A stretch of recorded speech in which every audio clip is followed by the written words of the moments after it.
De noticias para comentar las noticias más importantes del día. Fernando Carvalho ya se nos unió a la mesa y por supuesto vamos a seguir hablando del tema de Solciret Rodríguez, de su desaparición, de la ineficiencia del Estado, y hay que decirlo con todas sus letras, casos como este lo único que hacen es demostrar que andamos un poco a la deriva, que las autoridades no están tomándose en serio en todos los casos su labor, y ya van varios eventos que dan cuenta de esta suerte de inercia de la que se ha apoderado el Estado, que tal vez siempre ha habido, pero que ahora se hace más evidente. Fernando, por ejemplo, el caso de Vía El Salvador, tantas cosas que fallaron y que terminó con la vida de todas las personas. El caso de esta chica Solciret, que fue tan mediático y tuvo tanta presión y sin embargo nadie parece reaccionar, ¿no? Así es, cuando lamentablemente hay agentes policiales y fiscales que tienen responsabilidades. En este caso se ha fabricado un documento policial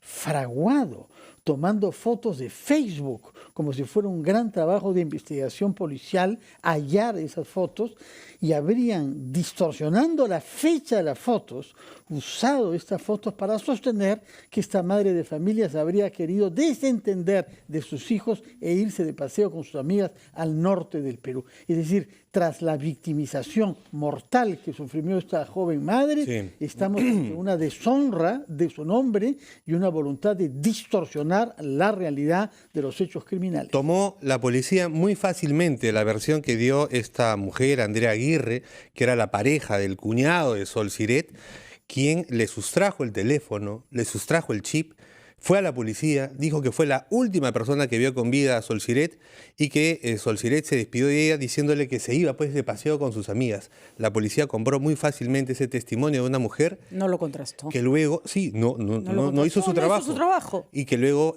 ha terminado confesando ser la autora de ese asesinato. Hubo presión mediática, la congresista Indira Wilca junto con otros colectivos y otras congresistas se hizo cargo del caso, se pidió más de 20 veces información al Ministerio Público, a la policía, al Ministerio del Interior, y no se hizo nada. Y nosotros nos preguntamos, ¿y qué pasa con todas estas personas en el Perú? Una vez que ocurren las cosas, recién salen los pronunciamientos. El ministro del Interior, luego de precisamente las críticas durísimas que surgieron tras recordarse que él fue el que, tomando ese informe policial, Fernando, salió a justificar que ya no se hiciera más trabajo, terminó reconociendo que fue un error suyo haber dado validez a ese informe. Hablamos del ministro del Interior del momento. Carlos Basombrío, del ministro del Interior de hace 3 años, Carlos Basombrío, ha terminado aceptando que fue un error suyo haber dado por cierto sin verificar ese informe policial, y ahora hemos conocido cómo es que también el equipo de antropología forense de nuestro país lamenta que la asesina haya formado parte de su equipo de trabajo y sobre todo en el área de derechos humanos en personas desaparecidas. Qué perversidad, ¿no? Tremendo, porque probablemente ha usado el conocimiento que tenía por pertenecer a estos grupos para precisamente descuartizó el cuerpo de Solciret. Bueno, terrible, tremendo todo. También en este caso que no solamente se trata de una joven madre, sino una militante de la causa contra la violencia que se ejerce contra mujeres en nuestro país, y eso es doblemente doloroso. Los últimos comunicados publicados por esta joven madre ratificaban esa convicción que tenía de luchar por un país en donde esto no sea ya posible. Vemos que estamos lejos de haberlo logrado. Así es. Los prejuicios, la inercia, la inacción se apoderaron, para variar, de nuestras autoridades, y finalmente no se hizo nada al respecto. Y tú decías, Patricia, más temprano, y ahora, ¿quién toma la posta de ese trabajo que, por ejemplo, entre otras congresistas hacía Indira Wilca, en el de precisamente señalarle sus falencias al Estado peruano? Y ocuparse de temas concretos, por eso, ¿no? Exactamente, en temas como ese. Bueno, supongo que algo nos tendrá que decir el congresista Manuel Merino de Lama. Buenos días, bienvenido. Congresista electo, ya le han dado fecha, además, congresista, buenos días, bienvenido, para la entrega de sus credenciales, y ayer, con esa información cierta, ya se ha firmado además un acuerdo entre 4 bancadas para la gobernabilidad del país. Buenos días, bienvenido. Buenos días, primero. Gracias. Quiero agradecer la oportunidad de estar aquí en RPP. Efectivamente, el día de ayer hemos firmado el pacto de gobernabilidad, que es un pacto que no necesariamente incluye a los 4 partidos que vamos a estar en la mesa, sino tenemos que hacerlo extensivo a las demás bancadas, que son 9 en total que tiene este Parlamento. Y definitivamente el tema de seguridad ciudadana es un problema que viene golpeando fuertemente el país. Y que esta semana inclusive han habido controversias por parte del propio presidente de la República con el ministro del Interior. Sí. Y esperemos que esos temas, a los cuales nos sumamos también, porque creo que hay que hacer esfuerzos conjuntos, y con el nuevo Parlamento instalado, esperemos que la Comisión de Defensa Nacional, Orden Interno e Inteligencia haga el trabajo que corresponde para ayudar en políticas que realmente reflejen. A ver, sí, claro que sí. Acción Popular, Somos Perú, Alianza para el Progreso y finalmente se sumó Podemos. Perú. ¿Se bajó del carro o lo bajaron al Partido Morado? No, en realidad no. Lo que pasa es que nosotros hemos venido haciendo un ¿Tenía más congresistas Podemos? Ese fue el factor determinante. Ha sido el factor. Entonces, ¿qué pesó? El factor ha sido el primero que hemos coordinado sobre las propuestas que se venían debatiendo. Hemos tenido reuniones continuas. ¿Se siente más próximo al congresista Urresti, por ejemplo, la cabeza de Podemos? No. Lo que ha pasado es que el Partido Morado no tenía un vocero definitivo que nos puede haber permitido tener una mejor articulación y había que avanzar. No podíamos seguir esperando. Y se tomó la decisión frente a las reuniones sostenidas en el periplo que habíamos recorrido, que era incorporar a Podemos Perú, que tenía casi un tema muy similar en las propuestas que estábamos haciendo como partido, con algunas diferencias, pero creo que al final tenemos que afinarlas y tenemos que definirlas. Ahora, hay algunas cosas, hoy hay un trascendido en la revista Caretas, pues hasta dar información sobre lo que habrían sido las reuniones, y hay algunas cosas que van a ser delicadas. Por ejemplo, parte de la negociación era que Urresti renunciara a sus pretensiones de ser presidente del Congreso en virtud de haber sido el congresista con más votos. Y lo que señalan es que se le ha ofrecido presidir la Comisión de Defensa y Orden Interno. ¿Es eso cierto? Aún todavía no hemos definido nada del tema de comisión. ¿Pero es candidato fuerte para...? No, lo que pasa es que cada grupo político tiene sus propios intereses. En este caso. Cuéntanos, pues, señor Merino, tiene que haber habido una negociación, ¿no? No, o sea, porque un acuerdo no se hace sobre la base de ya vamos a ver qué hacemos después, ¿no? Es que el tema de comisiones en realidad lo hemos dejado para segundo plano. Aquí se ha hablado del tema de gobernabilidad, hemos estado hablando de las políticas nacionales, los acuerdos, digamos, de poder definir los decretos de urgencia, cuál va a ser el procedimiento. Inclusive hay temas que podríamos implementarlos que aún todavía no han sido definidos. El problema es que es un segundo plano, pero es un plano importante, y en el momento de repartir las comisiones se tiene que jugar a las personas idóneas y no dejar las comisiones en manos de personas que las pueden usar en beneficio propio. El señor Urresti, que ha aceptado, o habría aceptado, porque usted me dice que eso no está confirmado, la Comisión de Defensa y Orden Interno tiene un juicio pendiente por violación de derechos humanos y tiene un juicio pendiente justamente por una acción que tiene que ver directamente con lo que la Comisión de Defensa y Orden Interno ve y maneja. ¿A ustedes les parecería apropiado colocar en esa comisión al señor Urresti, que puede ser juzgado y existe el 50% de posibilidad de encontrar culpable de haber mandado a asesinar a un periodista? A ver, los procedimientos de los judiciales, esos deben continuar, eso inclusive lo hemos conversado, que sí es necesario levantar la inmunidad parlamentaria de algún congresista. Pero no es la pregunta, eso ya está claro. Entonces, el otro tema de las comisiones es un tema, en primer lugar, de las propias intenciones que tengan los grupos políticos. Nosotros tenemos solamente 5 comisiones y no podríamos nosotros de ninguna manera poder cuidar comisiones, porque la fórmula de poder determinar qué comisiones uno va es justamente el partido de mayor votación escoge, en primer lugar, hay que ponernos de acuerdo. Pero entonces usted, como virtual presidente de la mesa directiva del Congreso, no podría hacer nada para que una comisión, virtualmente, eso estamos hablando en posibilidades, que es lo que está trascendiendo, no podría hacer nada para que una comisión como la de Defensa y Orden Interno cayera en manos del señor Urresti, en realidad, que, repito, sigue siendo, se le mantiene su presunción de inocencia, etcétera, etcétera. Pero es un gesto, o sea, el Congreso también tiene que tener gestos con la población y no parece, pues, la persona más adecuada para presidir una comisión como esa, ¿no? Bueno, yo creo que de una u otra manera adelantar una opinión de algo que todavía no se ha dado, en principio es bueno porque se permite el debate.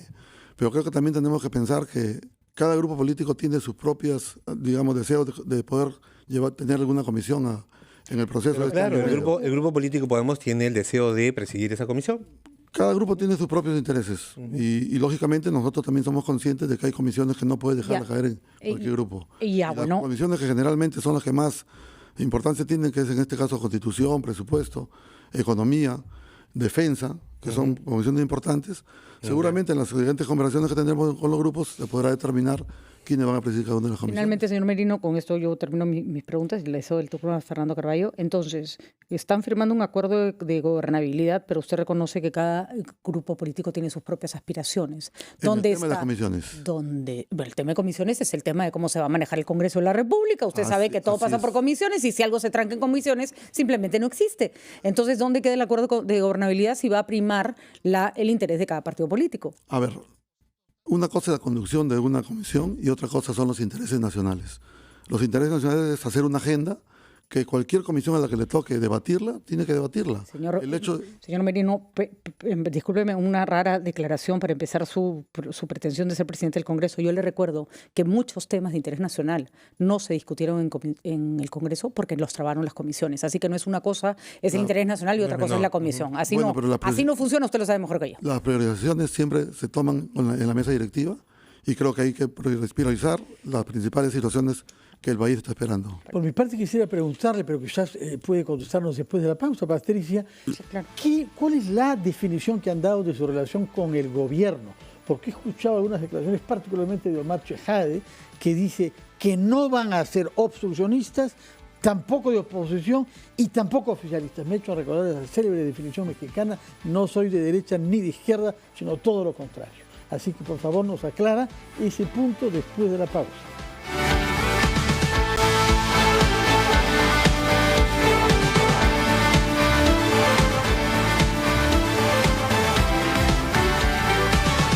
Estamos conversando con el congresista de Acción Popular por Tumbes, Manuel Merino, de la Lama. Virtual presidente del Congreso, además. Inspector del Congreso de la República. Ya lo dejaron sin seguridad, ministro, congresista. ¿Ah? ¿Ha hablado con el presidente, con alguien del Ejecutivo usted? No, nosotros no. El tema de la seguridad es un tema que creo que nos sumamos a ver de qué manera la población tiene una mejor seguridad. Y eso tendremos que articularlo. Había quedado pendiente la pregunta de cómo se definen frente al gobierno, a partir, sobre todo, de las explicaciones un poco alambicadas de Omar Chejade. Bueno, yo creo que en la declaración de Omar lo que él ha pretendido decir es que primero se va a apoyar a la gobernabilidad. No se va a hacer ningún tipo de obstrucción. ¿Gobernabilidad es apoyar al gobierno o apoyar la gobernabilidad del país? Apoyar a las reformas políticas del país. Ya, muy bien. En primer lugar. En segundo lugar, eso no significa que va a haber impunidad. Si hay acto de corrupción, las comisiones de fiscalización, en este caso, que no sabemos en qué manos van a caer, lamentablemente tenemos... ¿La podría reclamar Acción Popular?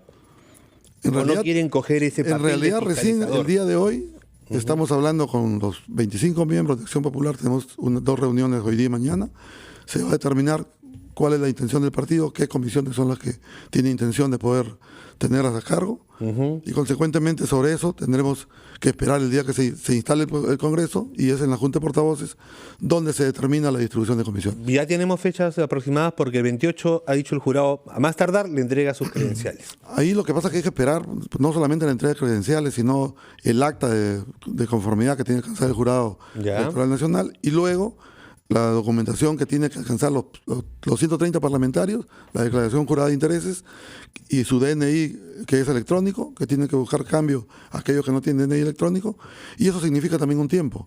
O sea, creemos nosotros que después del... ¿Cuándo estarán en el Congreso? De credenciales, por lo menos deberán pasar 10 días más. Y quincena de marzo ya están en el Congreso. Debemos estar a quincena de marzo. Señor Merino, en el texto que han publicado, que es bien escueto, son 2 párrafos apenas, yo pensé que habría todo un programa, pero no. Bueno, una explicación larga de algunos una hoja de ruta. 8, 10 puntos. Bueno, en todo caso, retoman los temas de siempre, los temas de fondo, reforma política, reforma electoral, lucha contra la corrupción, seguridad ciudadana. E innovan en un solo punto. La única novedad es un énfasis puesto en la seguridad alimentaria. ¿De dónde viene este tema? ¿Por qué lo pone en el mismo rango de relevancia que los otros grandes temas? Porque hay un problema muy serio en el país que lamentablemente el gobierno aún no ha respondido, y es el problema de la agricultura familiar. La agricultura en este momento está quebrada y creo que es un tema importante porque es la seguridad alimentaria. Lamentablemente los tratados de libre comercio en módulos de productivos tan pequeños que tiene el Perú, que tiene casi el 95% de agricultores de menos de 5 hectáreas, ahí tienen que haber políticas de Estado que permitan ayudar a la asociatividad, que permitan nuevas células de cultivo, que permitan realmente hacer que ese pequeño agricultor que nos dio la seguridad alimentaria sea visto como una oportunidad de desarrollo para el país en la alimentación y en la mejora económica. Podemos presumir que es de su propia cosecha este tema, puesto que usted es un agricultor de arroz sobre todo, ¿no? Bueno, yo creo que yo soy un defensor de la agricultura y uno de estos puntos de una u otra manera hemos aportado a que tenga que estar en el marco de este mismo nivel. Muy bien. Y esperemos que así lo podamos tomar todos los grupos políticos en el Parlamento Nacional. Muy bien, congresista, muchísimas gracias. Lo esperamos para que pronto nos cuente cómo van quedando conformadas de pronto las comisiones parlamentarias. Yo lo que quisiera pedirles al país entero y a los medios que tengan tranquilidad, que creo que la mejor intención de este acuerdo de gobernabilidad es darle un cambio diferente al Parlamento Nacional. Muy bien, te tomamos la palabra. Ojalá y eso se congresista. traduzca en hechos, congresista. Esperemos que así sea, yo creo que hay que sumar esfuerzos. Claro que sí. Nosotros somos 25 parlamentarios y tenemos 130 parlamentarios. Muy bien, muchas gracias. 8:25 de la mañana. Brevísima pausa, regresamos con más aquí en Ampliación de Noticias por RPP, confianza por todos los medios.